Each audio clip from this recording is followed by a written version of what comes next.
Aloha! So, I was going to do this video naked to show you what an entire week of eating terrible junk, mostly carb pizza food will do to a body, going from, almost six pack and 3 months of yoga to it was too much. So the camera is going to stay right here, and you can imagine everything that's going on down here. And I'm going to continue to smudge myself with some sage while I ground my nether regions on my cool wooden floor, which is a necessity here in Hawaii. Everywhere, actually. Why would you have carpet in your house? Why would you want to roll around on oil? Because that's what it is. It's a big pile of fluffy oil. So it's a lot better. It's been a tough week. I was very fortunate. I think Thursday, I may have told you guys, early Friday morning, I had some dreams, and in those dreams, I kind of made a decision. Okay, I'm going to take the necessary steps. I'm going to do the self-care, even though there's a lot of resistance. I do believe that we live in different energy levels, that we have different levels of consciousness, that we have, in fact, different people and personalities inside of us. And last weekend, for example, I went camping, and I thought I was just joking. I don't drink caffeine because it can trigger a manic episode. I don't need it in my life. It doesn't improve me at all. It actually causes a great tension. I think the world would be a lot better off if people didn't consume as much caffeine. And you can look over the last 10 to 15 years and see the increase in the number of energy drinks. People are stressed the fuck out, and they're leaning into that stress with more stress, which is ramping up their central nervous system, and they're getting less and more disturbed sleep. And it's not good. It's not overall for our society. There was a Tylenol study that was done that said that Tylenol reduces empathy in your brain because the the parts of your brain that deal with physical pain and emotional pain reside, the cells, in a very, very small cluster. So, yeah, you're numbing yourself to emotional pain as well, and decreasing your ability to perceive in others. So, just like that, um, I believe overall our society is having detrimental effects because everybody is hyped up on caffeine and everybody is constantly stressed out, and we do not know how to relax. So last weekend, we'll start last Friday. Last Friday in my therapist office, I and she both noticed that my speech had increased. My thinking seemed to be faster. I didn't really think anything of it. I didn't think that it was a sign that I was going to be having a mixed episode bipolar with some depression, little dash, thrown in there. But it turned out that's what that was. And then the weekend I went camping, and I started joking with the woman that I was with about caffeine. She drinks coffee. I don't, and or consume any caffeine as a rule. And I thought, why am I doing that? It's weird. It's weird, but I still thought, it's just a joke. Turns out it was actually part of my subconscious speaking through me, and my higher consciousness, my higher self, my more grounded self that I normally inhabit, that consciousness was weakening, and other parts of me started to poke through, and one of those parts was telling me, like, have caffeine. Sunday I ate a chocolate cake.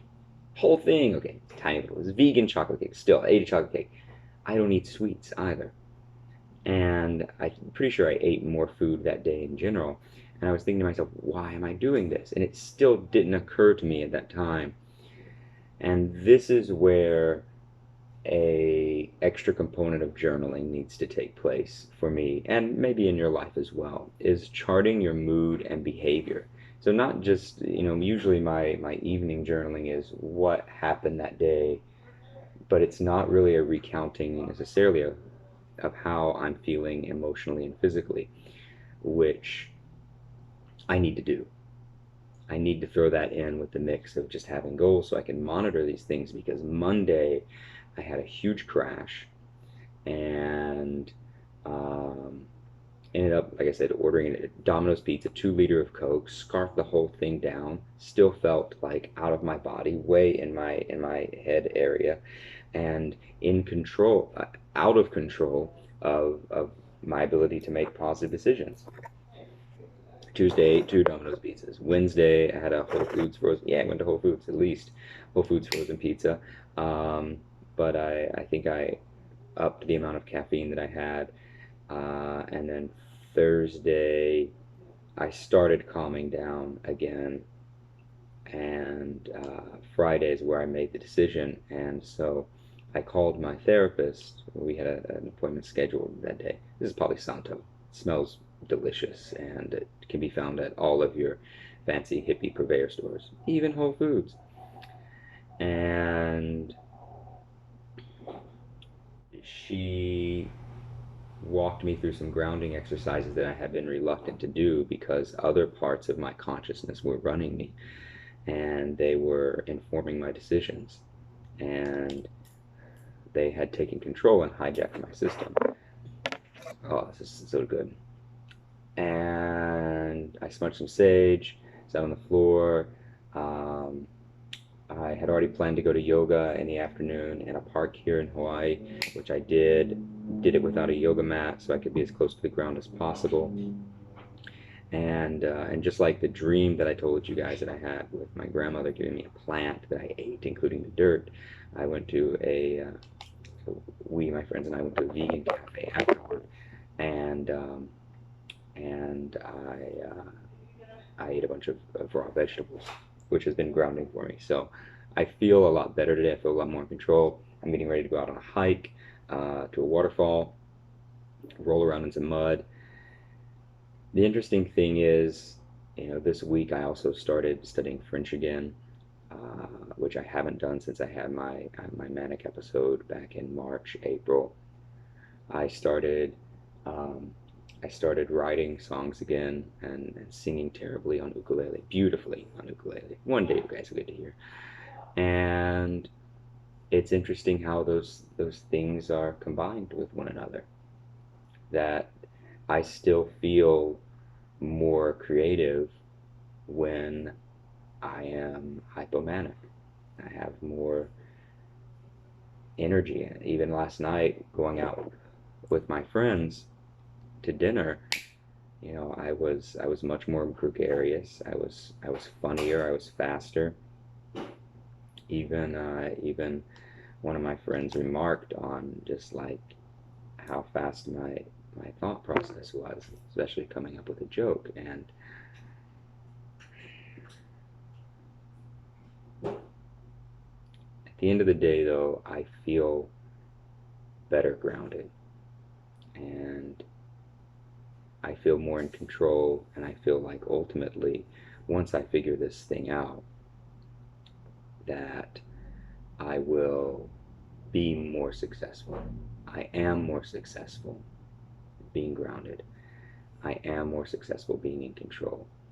Um, and one of the biggest challenges this week was getting over the feeling of embarrassment and shame, right? Like not wanting to hang out with other people. I started isolating myself because most people probably couldn't even recognize that I was being manic. Um, some of my close friends that know the struggles that I've gone through over the last couple months definitely would have noticed. And I really liked them saying that they liked and appreciated me being grounded. And so there was part of me that felt ashamed and embarrassed to call them and ask for help or to talk to them, whatever help means, which I guess would just be talking. And it was a challenge, um, to not feel a little bit ashamed, because I have put in so much work, and that I seem to be sliding back. And last night I watched a video by Andrew Kirby. He's a great YouTuber. Everyone should check him out. And in one of his videos, it's a 7-day reset challenge. He mentions stress, and he mentions a study on stress. And in the study, they asked a large number of people, do you have stress? A lot of people say yes. And then they ask follow-up question, how does stress negatively affect your life or cause you to die earlier or something like that? And the people who said that stress negatively affects their lives, they died earlier and they were sicker. Now, this doesn't contradict what I said earlier, because I do believe that caffeine adds a level of stress to our society and adds a level of irritation to our society that is unnecessary, that we should be releasing.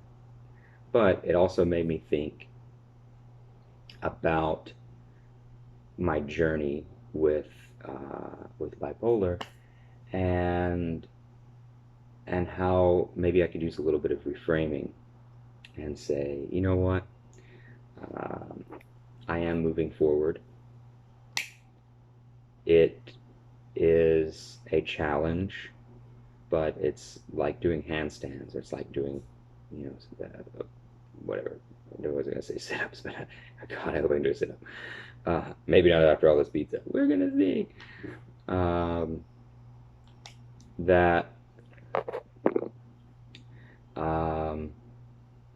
That ultimately overcoming this, instead of just flowing along with a river of life and that plan, and falling into whatever position I'm in, remaining impoverished. I'm not impoverished, but basically still, dear God. That at the end of the day, we have to work for what we really want.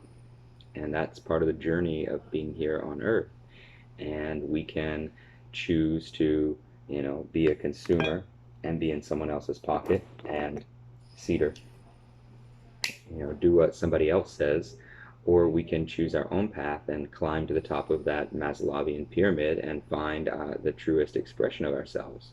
So it just got me to thinking about some reframing. I'm going to continue grounding, because sitting naked on a wood floor feels great. And maybe I'll show you guys the rest of that in the outtakes. And I'm going to continue smudging with cedar, which doesn't work as well as the sage. It doesn't burn as well, but it's supposed to, I don't know, prosperity, something, who knows. It smells great. I can smell it a little bit. Thanks, Corona. So I wish everyone the best. Let me know how you combat your challenges in your life down in the comments, and help me grow this channel. Like it, something. I literally have no idea how YouTube works. We're gonna figure this out. First, I'm gonna get grounded. But have a beautiful day. Aloha.